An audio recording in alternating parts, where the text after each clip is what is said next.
We're back. This is Renovate and Build with Jim and Sandra, powered by Fair Trade Works.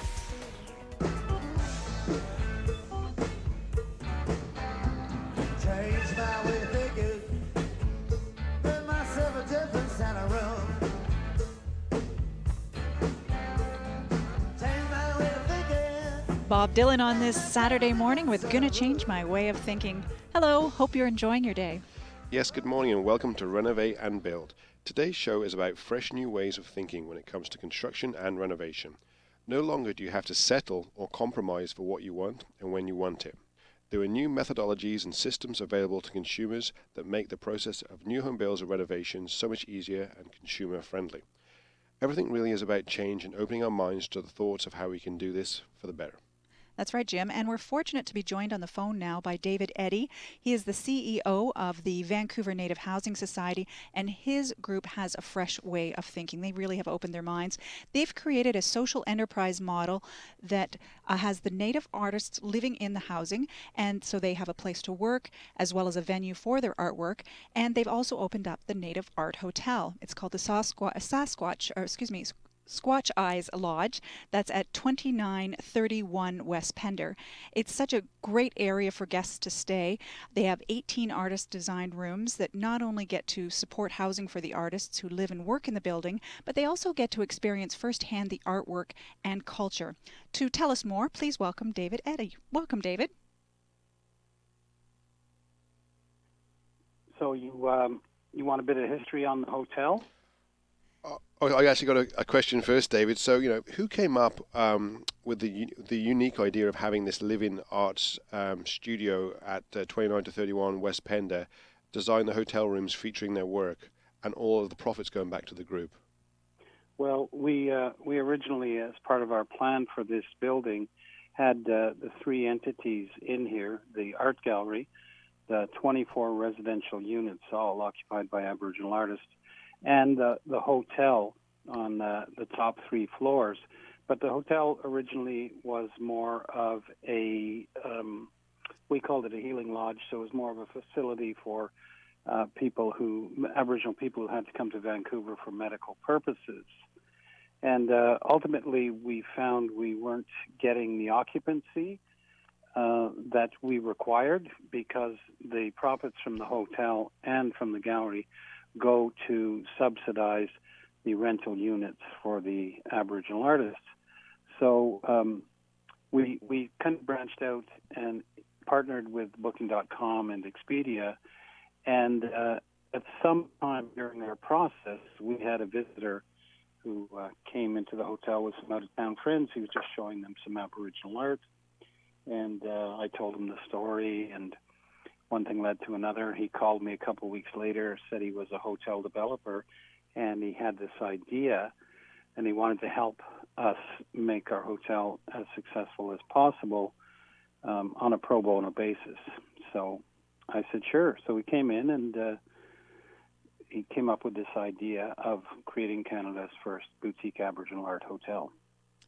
David, just take us through the process of creating the rooms that you created. They're so unique. This is truly an experience, especially for art lovers. How were the artists chosen, and then how did you actually get to incorporate their artistry with designing hotel suites? Well, so the fellow, his name is John Zwickle.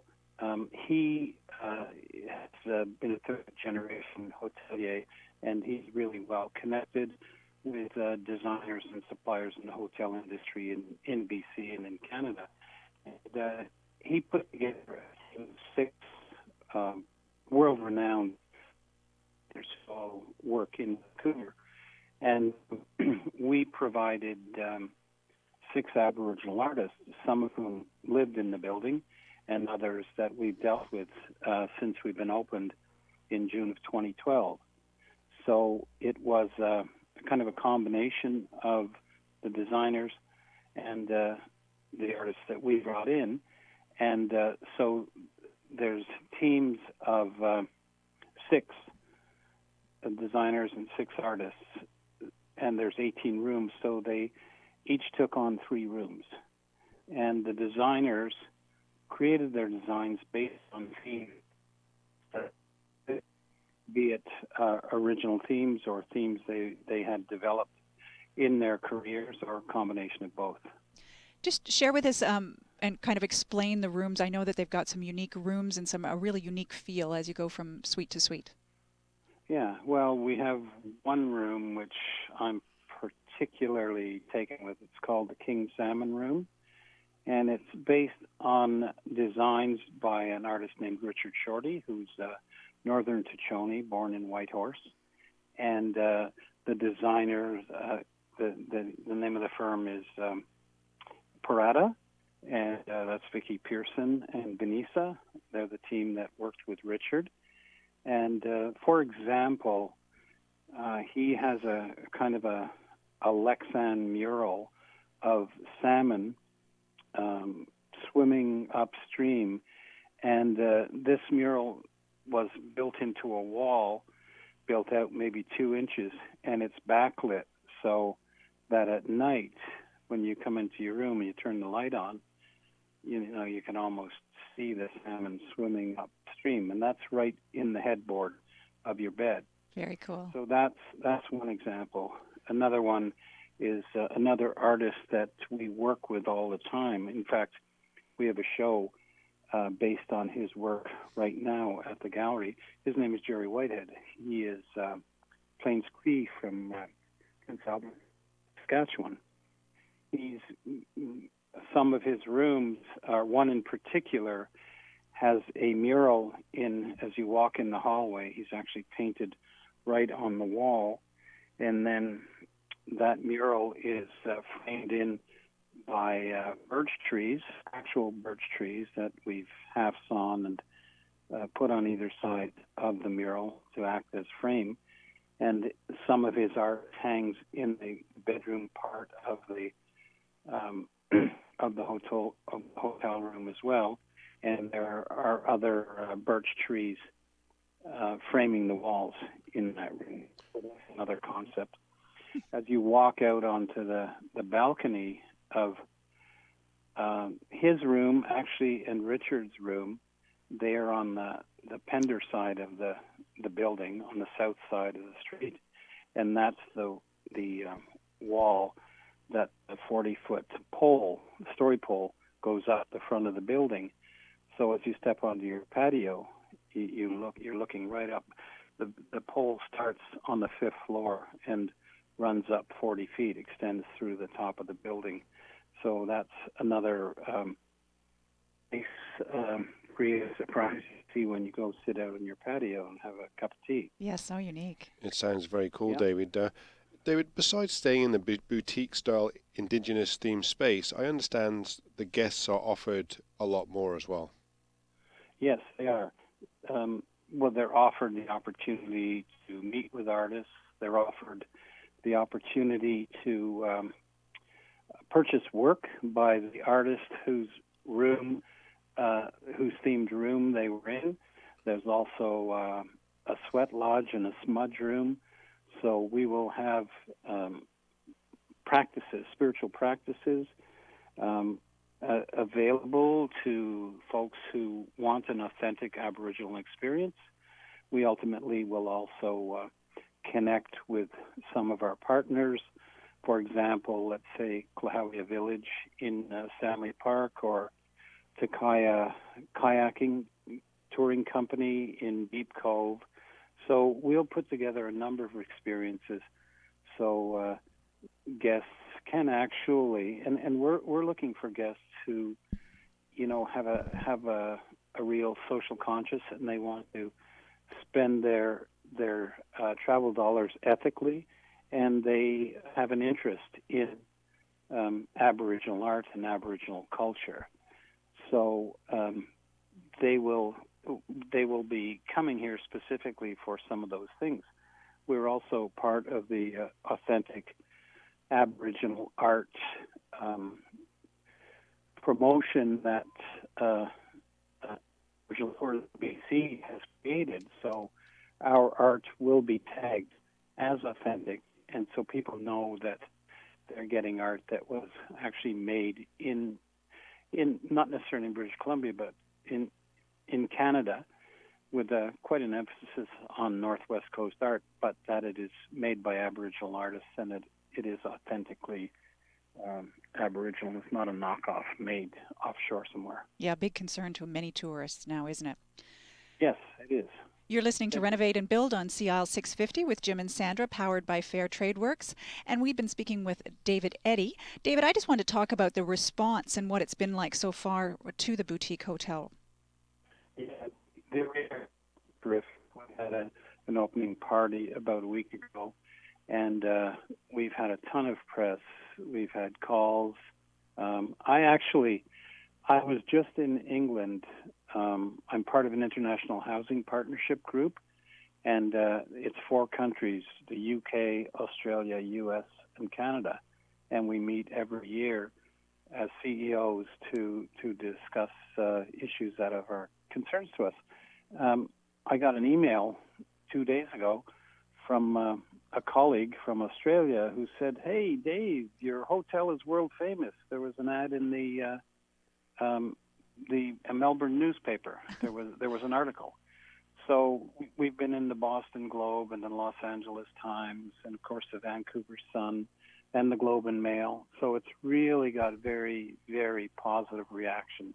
Well, you're going to be a must-do for tourists coming to Vancouver. Yeah, absolutely. That's the idea. Do you think you're going to have to get bigger? Well, I think that there is room for more, but I also think this model is replicable across major cities in Canada that have significant urban Aboriginal populations.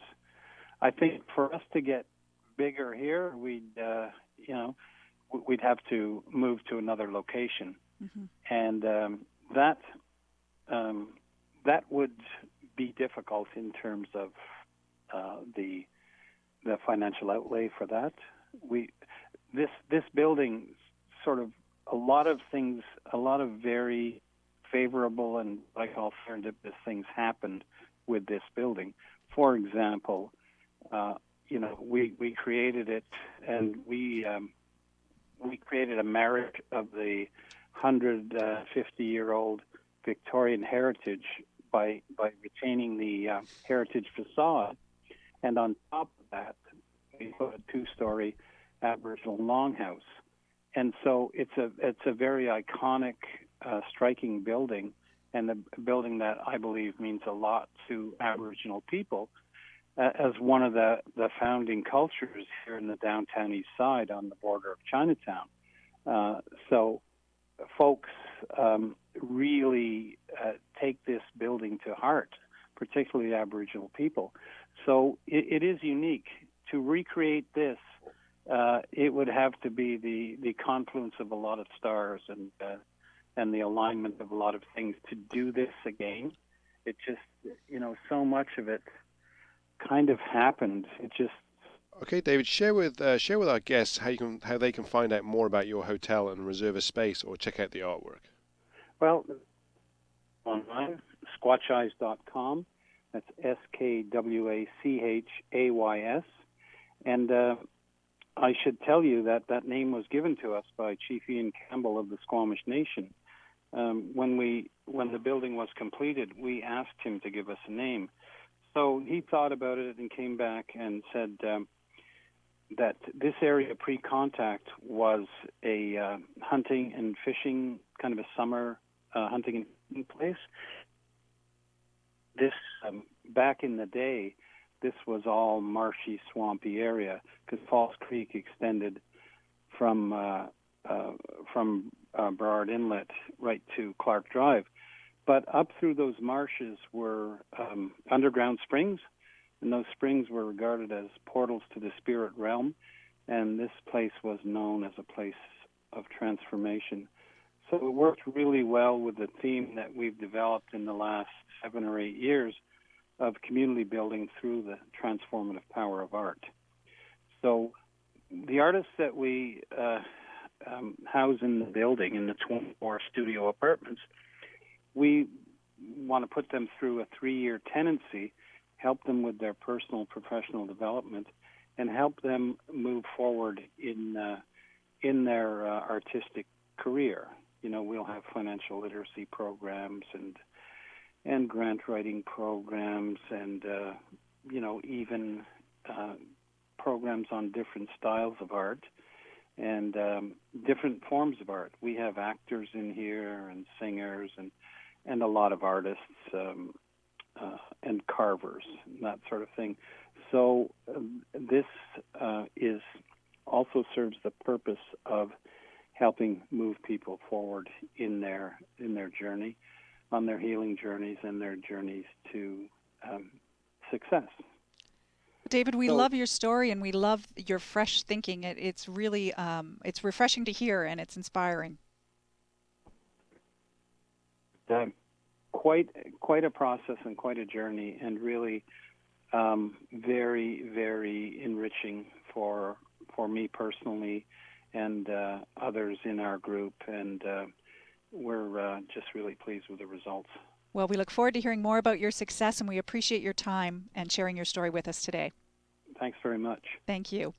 We've been speaking with David Eddy, the CEO of the Native Housing Society. You can find out more about the Squatch Eyes Lodge at skwachAYS.com.